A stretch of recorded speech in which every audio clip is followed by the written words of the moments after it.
Norma, baka may gusto kong ipabili sa akin, ha? Bago ko dumaan doon sa school ng mga bata. O sige, gagawa ko listahan. Ay, Ma'am Lorraine, may pag-uutos po ba kayo sa akin? No, I'm just here to congratulate you. Balita ko, nagkakamabutihan kayo ni Conrad.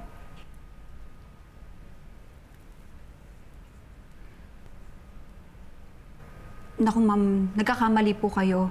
Magkaibigan po kami ni Sir Conrad. Bakit?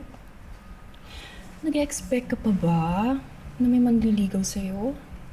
Kasi baka yung hinihintay mo, may mahal ng iba. Oo. Tapos, mas maganda pa sa'yo. Mas deserving. Diba? And, mas ka-level niya. So, if I were you, kay Conrad ka na lang.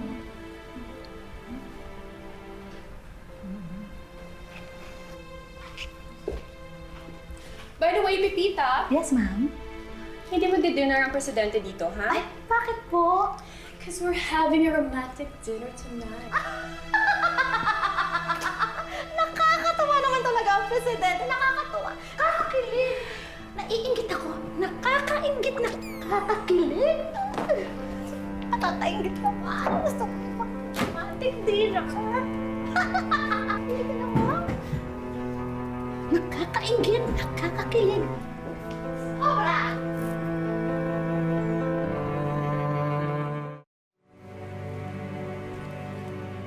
Sir, FYI lang po, nagdadatingan na po yung mga delegates for the ASEAN Economic Forum. Tapos po nakausap po na rin po yung organizer ng LGU sa Bohol. Mga systems go na daw po tayo for the summit tomorrow. Glenn, why don't you ask Tita Blesilda and the kids to join us? Since it's weekend and walang pasok ang mga bata. And parang bonding na din. Actually, that's a good idea. In fact, si Nina's gonna be there because she's gonna cover the event for her school paper. For sure may tuwan-tuwa dito dahil pagkasama yung mga bagets, kasama si Melody. Yes, Jay. Yes, sir. We are still in the meeting. Please stop teasing me. Sir, sorry po, hindi po kayo yung tinutukoy ko. I was referring to someone else.